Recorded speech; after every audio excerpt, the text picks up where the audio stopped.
Hey guys, I'm Brian from Do It Yourself Workshop, and today we're going to be replacing the cylinder heads on a 2003 Chevy Silverado 1500 with a T in the VIN.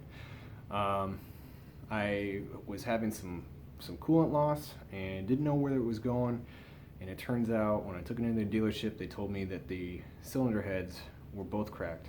Now my truck unfortunately had the Vortec 706 heads, which are very prone to cracking over time. My truck's got 170,000 miles on it, and they were wanting to charge me $3,700 to fix both cylinder heads. I decided that for that amount of money it would be worth it to try and do it myself and save a whole bunch on that. The parts were not that expensive. You can go to eBay and get remanded cylinder heads for around $300 a piece. It's the labor cost. They were charging, I think, $1,700 for labor. So we're gonna make like a 3-part video series on that. It's gonna be from start to finish, and hopefully we can get this done. I'm not a mechanic by any means. I've never done this before, so I feel like if I can do it, you can do it.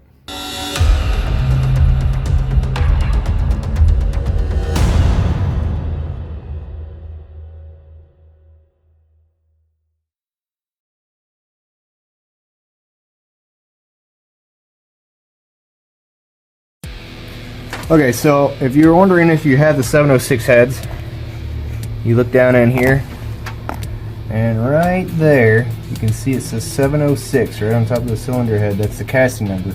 Those 706 Vortec heads are prone to cracking. Alright, so we're trying to find the drain plug to drain out the coolant. And it's right there, and there's supposed to be a hose connected to that petcock down there. So we don't have a hose, so we're going to try and find something that'll work.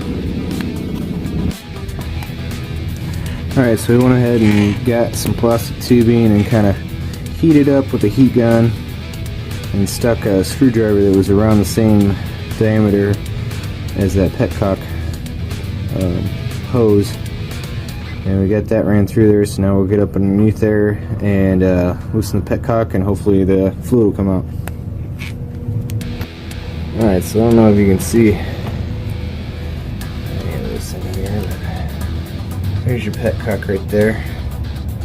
We got our hose over here, so now I gotta try and figure out a way.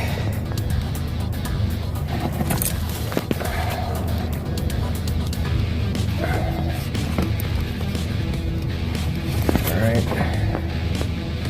that's loosened. The fluid should... and there's nothing coming out. Let's see.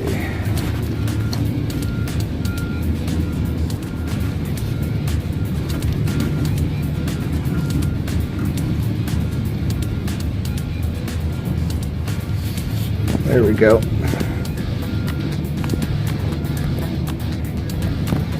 Alright, so now you can see it, there's actually stuff draining out. It's not coming very fast, but hopefully it'll pick up here in a second. Another thing you should probably do to help it go is open up your surge tank cap. Let's see if that makes a difference. Oh yeah, it's coming out now. Alright, so we had a little mishap and started spilling a little bit, but we got it coming out. And while that's going on, I'm going to start take the cover off here, which is just one bolt, and then we'll end up taking this air box thing out.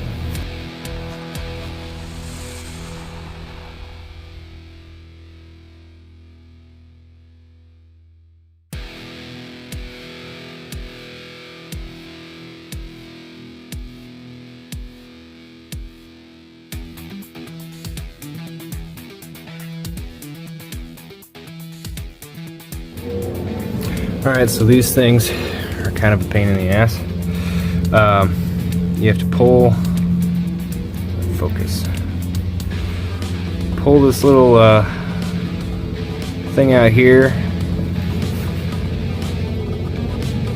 and then this little clip, pop that in with a screwdriver, flat of the screwdriver, and you can pull the whole thing out. This whole thing comes out. Alright, so I'm going to take you through a little bit of what I've done. Just got to take this heater hose out. This one I'm not really sure how to get out, so I marked it, came down here to the thermostat, I pulled one off. Make sure you got a catch drain or like a bucket underneath there, because a lot of coolant will come out of there. So I pulled that one completely out.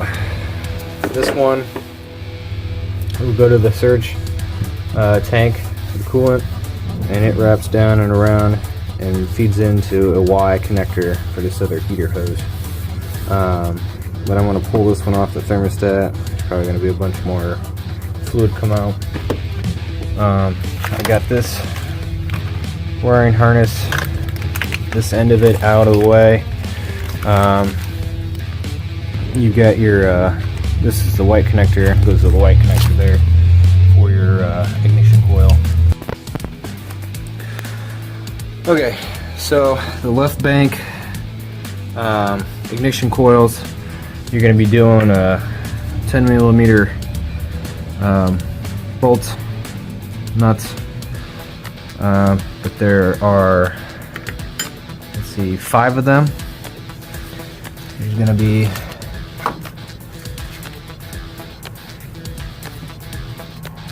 one right there, one right here, one right over here. Let's see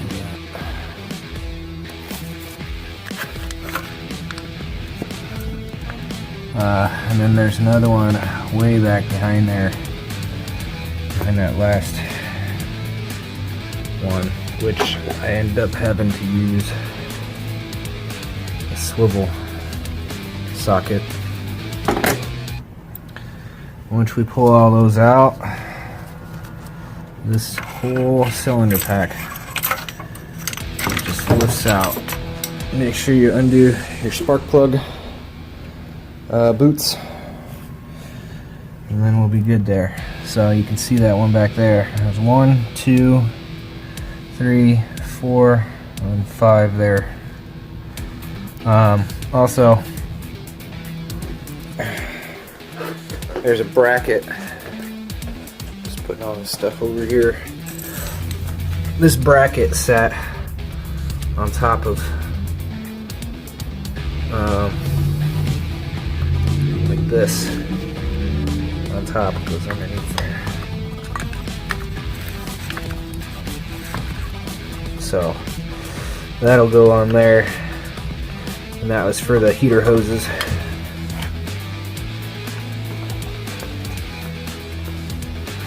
Okay, so now we're down to where we can see the cylinder cap. I think we'll probably start trying to take the intake manifold off instead of jumping into that right now.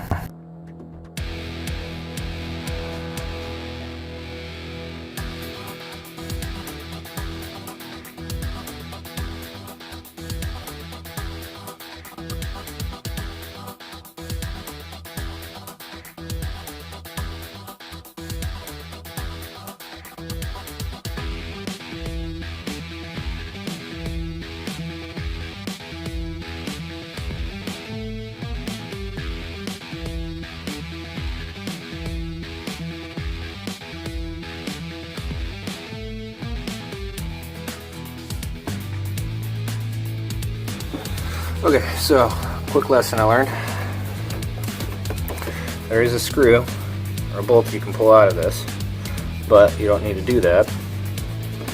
All you have to do is squeeze each side of these together and then pull it right out. This thing, the evap solenoid, there's a connection. This blue connection goes in there. but I'm gonna put this back in where it was with the bolt. Yeah, squeeze the gray plastic things. Get it to focus. Squeeze those together and it just pulls right off the top of this right here.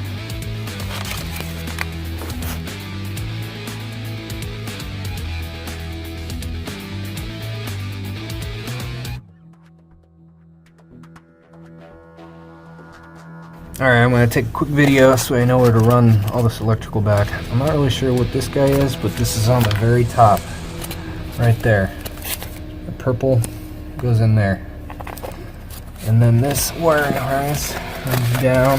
This is all undone. There's a ground. I think this one goes down to a ground on the bottom of the cylinder, or on the bottom of the engine block.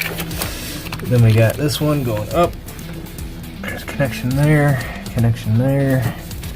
And you got your condenser. And that connection there. Looks like it's going back that way somewhere. There, you can just flip that out of the way. Anyway, it comes back this way. And you got your surge tank. And then it goes underneath and comes up over here. And this is for your mass airflow sensor.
Okay, so you're supposed to take this crankcase hose off. It goes underneath the throttle body there and shows up over there. That looks like a lot harder to get to. So you're going to be pulling the whole intake off. Came around here. This hose is clipped in right there. And then it goes down to there. And it plugs in right there.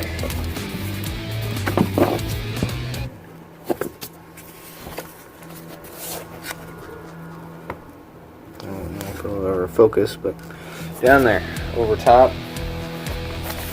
Shit. Over top. There. There, underneath, over there.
Okay, so we've got all the fuel injectors done, labeled. The right side ignition coil bank connection's done. The alternator connection. I think I might have to pull the alternator out, or I just do it just to make sure it doesn't get messed up.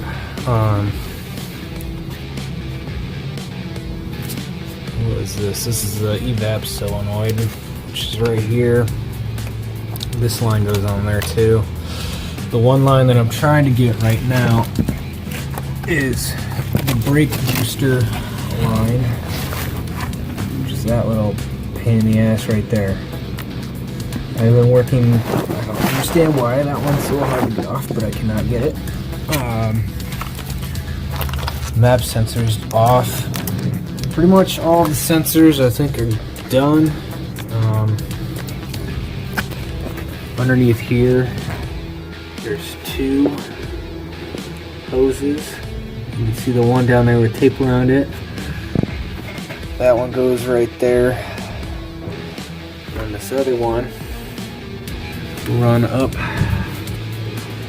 and over top of that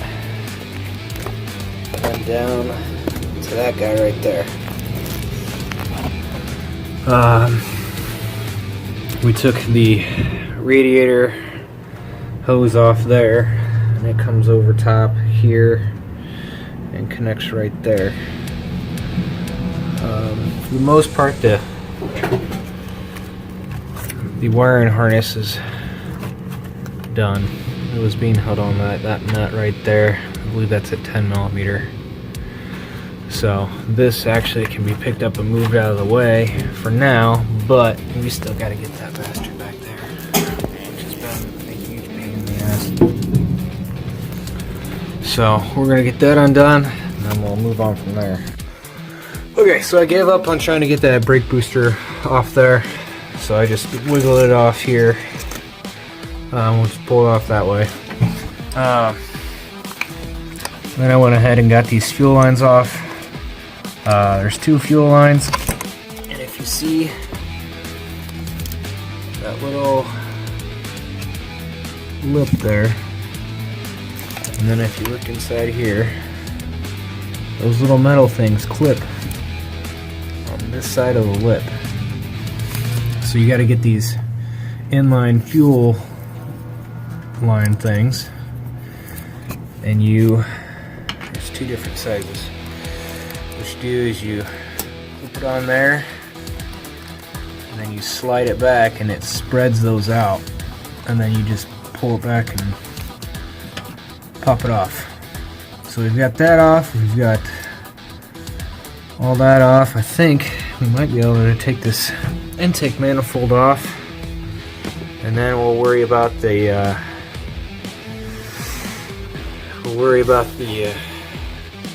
other ignition coil packs. We'll do that after we get the intake out.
Okay, so now we've got both ignition coils off.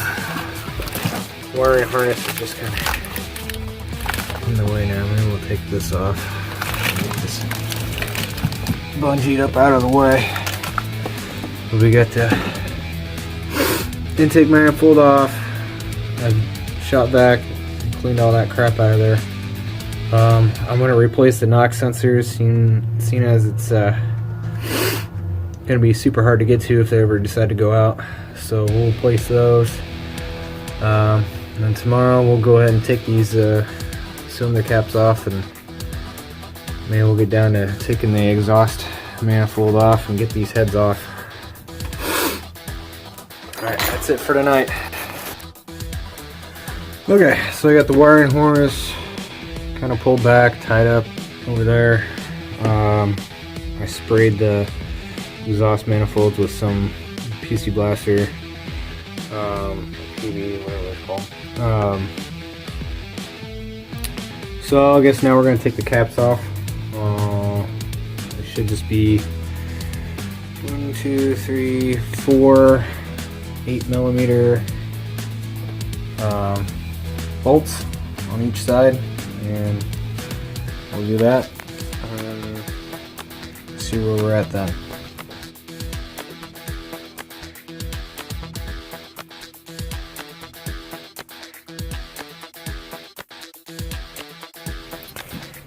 Alright, so we got the cylinder caps off.